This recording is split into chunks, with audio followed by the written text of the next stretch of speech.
समस्त को नमस्कार। Praise the Lord.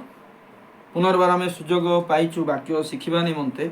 आज आम मैंने गोटे विषय शिखा जहाँकि बाइबल रे आपण मैंने देखि जे जीशु तांकर शिष्य मानकु कहती तु माने धूली झाड़ बोली कहती। यही धूली झाड़ीबार महत्व कौन, उद्देश्य कौन, तो आम से विषय आलोचना करवा। ता पूर्व टिके प्रार्थना करवा।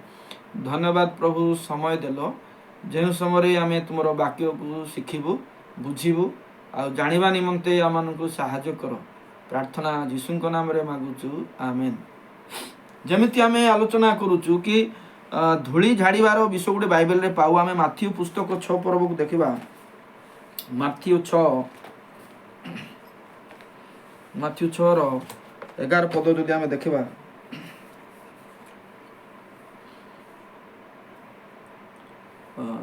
सॉरी माथ्यू नहीं, मार्क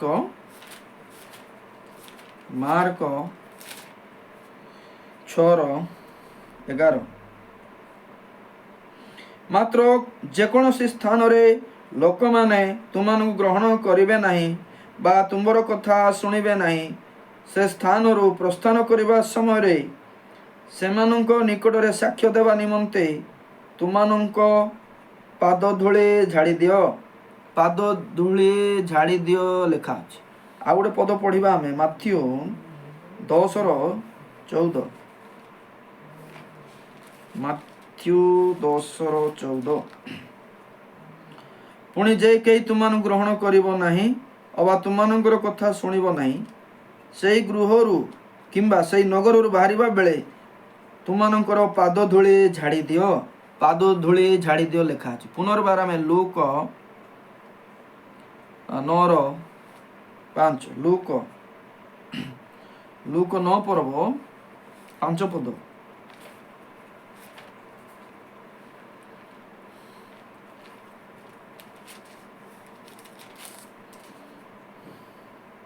आउ जेबे जेते लोक तुमन ग्रहण न करती से नगर प्रस्थान करने समय सेमानंको विरुद्ध रे साक्ष्य देवा निमंते तुमनकर पादरु धूली झाड़ी पकाओ। तेणु आम एतकी रेफरेन्स देखिलु। ये लेखा होची जते बेले लोक माने आपण मानकु ग्रहण करिवे नाही, तो सही समय आपण माने जो सेठारे जाइथिले ताहा जणेबा पाई तांको विरुद्ध रे साक्ष्य देवा निमंते, अर्थ तांकर शिष्य माने जाइछंती, प्रचार करिछंती, लोक माने विश्वास करि नाहंती। तेणु तांको विरुद्ध रे साक्ष्य देवा पाई जेतेले से गाँ से नगर से जगह छाड़ी की आसुचो, सेते बेले तुमे कोन करिवो, धूली झाड़ बोली लेखा अछि। ते से धूली कोन करिवो, सेमानंको विरुद्ध रे साक्ष्य देबो। हला धूली झाड़ीबार माने कोन, सेटे धूली साक्ष्य देबा को आसीबो।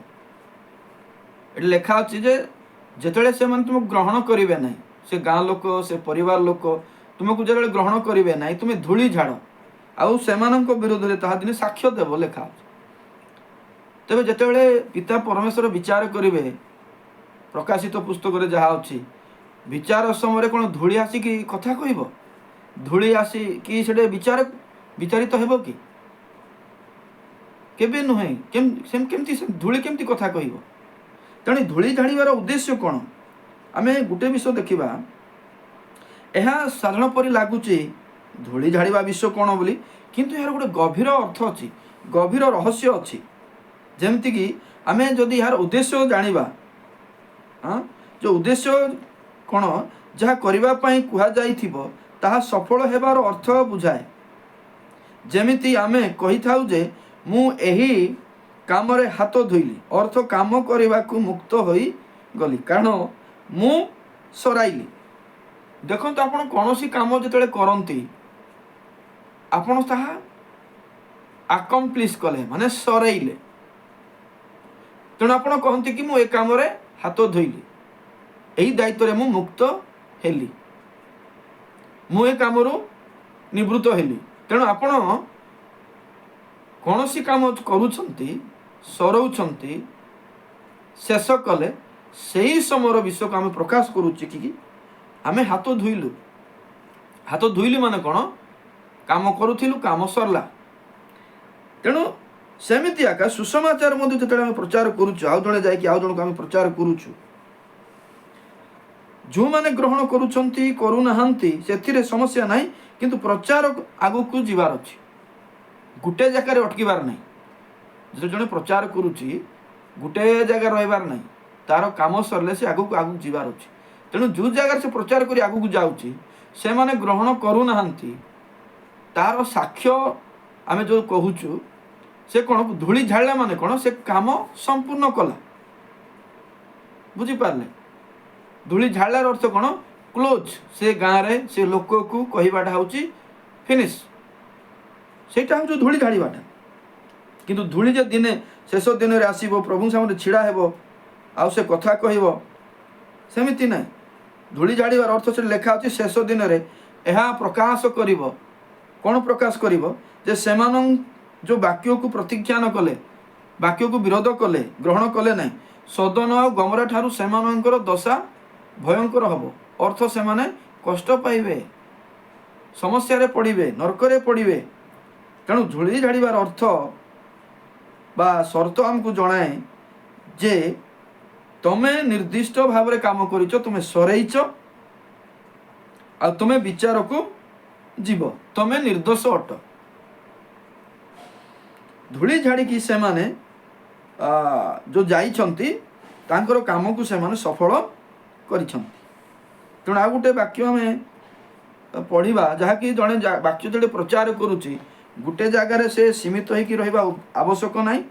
ସେ ଧୂଳି ଝାଡ଼ିଲା ପରେ କାମ ସରେଇ ଆଗକୁ ଆଗକୁ ଯିବାର ଅଛି। ପ୍ରେରିତ 13:51 ଟିକେ ଦେଖିବା ଆମେ। 13:51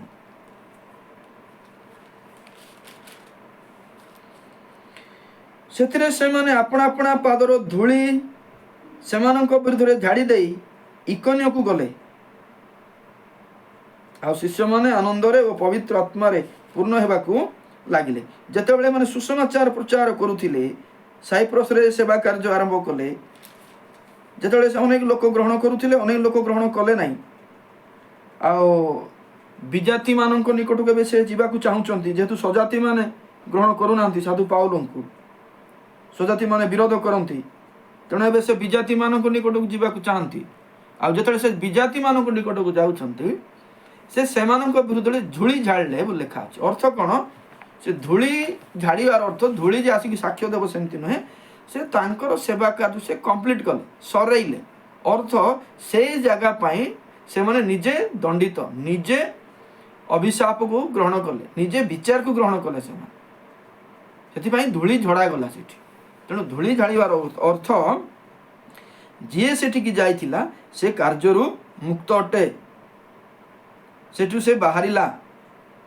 ତେଣୁ ଆମେ ସୁସମାଚାର ପ୍ରଚାରକ ମାନେ ଯେତେବେଳେ ଆମେ ସୁସମାଚାର ପ୍ରଚାର କରୁଛୁ, କୌଣସି ଗୋଟେ ଜାଗାରେ ରହିବା ବାଧ୍ୟ ହେବା ଆବଶ୍ୟକ ନାହିଁ, କିମ୍ବା ଗୋଟେ ଲୋକଠାରୁ ନିର୍ଦ୍ଦିଷ୍ଟ ଫଳ ଆଶା କରିବା ଆବଶ୍ୟକ ନାହିଁ।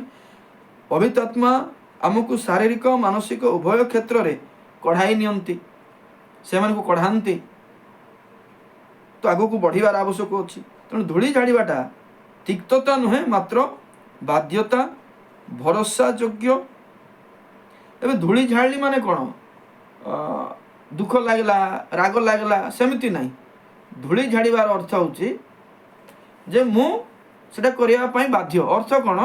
ଧୂଳି ଝାଡ଼ିବା ବାଧ୍ୟ ସେମିତି ନାହିଁ, ସେ ଜାଗାକୁ ଯିବା ବାଧ୍ୟ। ଆଉ ଏଇଟା ଈଶ୍ୱରଙ୍କର ଯୋଜନା। ତେଣୁ ଧୂଳି ଝାଡ଼ିବାର ଅଲଗା ଗୋଟେ ଅର୍ଥ ଦେଖନ୍ତୁ ଆପଣମାନେ, ମୁଁ ଯାଇକି ଝାଡ଼ିଦେବି ସେଇଟା ଉଦ୍ଦେଶ୍ୟ ନାହିଁ। ଉଦ୍ଦେଶ୍ୟ ହେଉଛି କ'ଣ? ମୁଁ କାର୍ଯ୍ୟ କରିବାକୁ ବାଧ୍ୟ।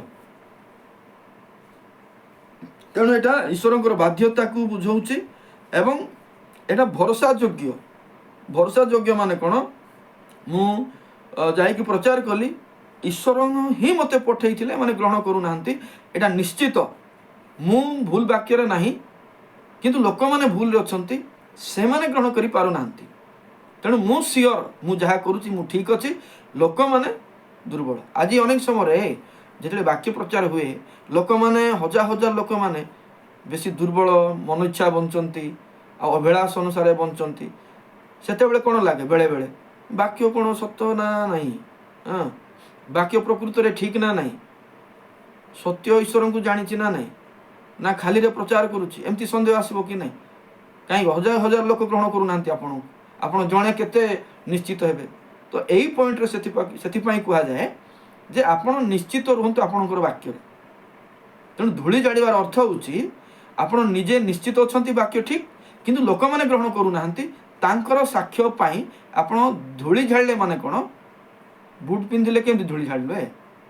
ବାଇକ୍ରେ ଗଲେ କେମିତି ଧୂଳି ଝାଡ଼ିବେ? ଧୂଳି ଯେଉଁ ଝାଡ଼ୁଛନ୍ତି ସେମାନେ ବାଧ୍ୟ ଜାଗାକୁ ଯାଇ ପ୍ରଚାର କରିବେ, ସରେଇବେ, ପହଞ୍ଚିବେ। ଏଇଟା ବୁଝନ୍ତୁ। ଗୋଟେ ଜାଗାକୁ ଯିବାର ଅଛି, ପହଞ୍ଚିବାର ଅଛି, କାମଣା ସରେଇବାର ଅଛି। ଆଉ ଏଇଟା ନିଶ୍ଚିତ କି ସେ ଲୋକ ଠିକ୍ ପ୍ରଚାର କରୁଛି, ଲୋକ ଭୁଲ ଅଛନ୍ତି, ଏଇଟା ପ୍ରମାଣ ଦେବା ପାଇଁ। ତେଣୁ ଧୂଳି ଆମେ ଝାଡ଼ିବାର ଆବଶ୍ୟକତା ଅଛି। ପ୍ରଭୁଙ୍କର କାର୍ଯ୍ୟକୁ ଆମେ ଦେଖିବାକୁ ପାଉ ଯେତେବେଳେ ଲୋକମାନେ ବାକ୍ୟକୁ ଘୃଣା କରନ୍ତି, ସେତେବେଳେ ସେମାନେ ଆଗକୁ ଫଳ ପାଇବେ, ଏଇଟା ବାକ୍ୟ ଆମକୁ ପ୍ରମାଣ ଦିଏ। ଯେତେବେଳେ ଲୋକମାନେ ବାକ୍ୟକୁ ଗ୍ରହଣ କରନ୍ତି ନାହିଁ, ସ୍ୱୀକାର କରନ୍ତି ନାହିଁ, ପ୍ରଭୁଙ୍କର ଆଉ ଗୋଟେ ଯୋଜନା ଆମେ ଦେଖିବାକୁ ପାଉଛୁ କ'ଣ? ସେମାନେ ଆଗକୁ ଦଣ୍ଡ ପାଇବେ। ତେଣୁ ବାକ୍ୟକୁ ବିରୋଧ କରିକି, ଘୃଣା କରିକି ସେମାନେ ଯେ ରକ୍ଷା ପାଇଲେ, ଆମେ ଯେ ଭୁଲ ହେଇଗଲୁ, ହଜାର ହଜାର ଲୋକ ସେଇ ରାସ୍ତାରେ ଯାଉଛନ୍ତି, ତେଣୁ ମୁଁ ଯେ ଭୁଲ, ସେମିତି ନୁହେଁ। ଆଗାମୀ ଦିନରେ ସେମାନେ ଦଣ୍ଡିତ ହେବେ। ତେଣୁ ନିଜ କାମ ଆମେ କରିବାର ଅଛି, ସତ୍ୟ ଅନୁସନ୍ଧାନ କରିବାର ଅଛି, ବିଶ୍ୱସ୍ତ ଭାବରେ କରିବାର ଅଛି। ଅନେକ କାର୍ଯ୍ୟ ଆମର ବାକି ଅଛି, ପ୍ରଭୁ ବାକ୍ୟ ସଫଳ କରିବେ, ଆମେ ଆମର କାମ କରିବାର ଅଛି। ତେଣୁ ଧୂଳି ଝାଡ଼ିବାର ଅର୍ଥ ପ୍ରଭୁଙ୍କର ବାଧ୍ୟ ହେଇ ଜାଗାକୁ, ଗାଁକୁ, ଲୋକ ପାଖକୁ ଯାଇ ବାକ୍ୟ କହିକି ନିଜର ଦାୟିତ୍ୱକୁ ସମ୍ପନ୍ନ କରିବାଟା। ଏବଂ ଏଇଟା ନିଶ୍ଚିତ ହେବା ଦରକାର ଅଛି କି ମୁଁ ଠିକ୍ ବାକ୍ୟ ଜାଣିଛି, ଠିକ୍ ସୁସମାଚାର, ଯୀଶୁ ହିଁ ସତ୍ୟ, ଯୀଶୁ ହିଁ ପରିତ୍ରାଣକର୍ତ୍ତା, ଏଠି କୌଣସି ସନ୍ଦେହ ନାହିଁ। ଯଦି ବି ଲୋକ ଗ୍ରହଣ କରୁନାହାନ୍ତି, ବିରୋଧ କରୁଛନ୍ତି, ଏଇଟା ଆଉ ଗୋଟେ ମୋତେ ଉତ୍ସାହ ଦିଏ ଯେ ମୁଁ କାମ ସରେଇଲି, ଅର୍ଥ ଧୂଳି ଝାଡ଼ିଲା ପରି କାମ କଲି, ଏମାନେ ଆଗାମୀ ଦିନରେ ବହୁତ ଦଣ୍ଡର ଅଧିକାରୀ ହେବେ। ଏଇ କନଫିଡେନ୍ସ, ଏଇ ନିଶ୍ଚିତତା ଦେବା ପାଇଁ ପରମେଶ୍ୱର ତାଙ୍କର ଶିଷ୍ୟମାନଙ୍କୁ ଧୂଳି ଜାଳିବା ବିଷୟ କହନ୍ତି। ତେଣୁ ମୁଁ ଆଶା କରୁଛି ଆଜିର ଆଲୋଚନାରେ ଆପଣମାନେ ଆଜିର ବାକ୍ୟ ବୁଝିଲେ, ଆଉ ନିଜର ବି ଦାୟିତ୍ୱ ବୁଝିଲେ। ଯଦି ପାଳକ ସେବକ ହେଇଛନ୍ତି, ଆଉ ଏଇ ନିଶ୍ଚିତରେ ଆପଣମାନେ ଆଗକୁ ବଢ଼ନ୍ତୁ। ଏଇଟା ଅନୁଗ୍ରହ ସୁସମାଚାରରେ ଯଦି ବି କଥା କୁହାଯାଏ ନାହିଁ, କିନ୍ତୁ ଅନୁଗ୍ରହ ସୁସମାଚାର ମଧ୍ୟ ସେମିତି ଆମେ କରିବାର ଆବଶ୍ୟକତା ଅଛି। ମୁଁ ଆଶା କରୁଛି ଆପଣମାନେ ବୁଝିଲେ, ଆଉ ଅନ୍ୟମାନଙ୍କୁ ସେୟାର କରନ୍ତୁ। ନୂଆରେ ଶୁଣୁଥିଲେ ସବସ୍କ୍ରାଇବ୍ କରନ୍ତୁ, ଆଉ କୌଣସି ସନ୍ଦେହ ଆସୁଥିଲେ ଆପଣମାନେ କମେଣ୍ଟ କରନ୍ତୁ। ଆଜି ପାଇଁ ଏତିକି କହିବି। ନମସ୍କାର ସମସ୍ତଙ୍କୁ।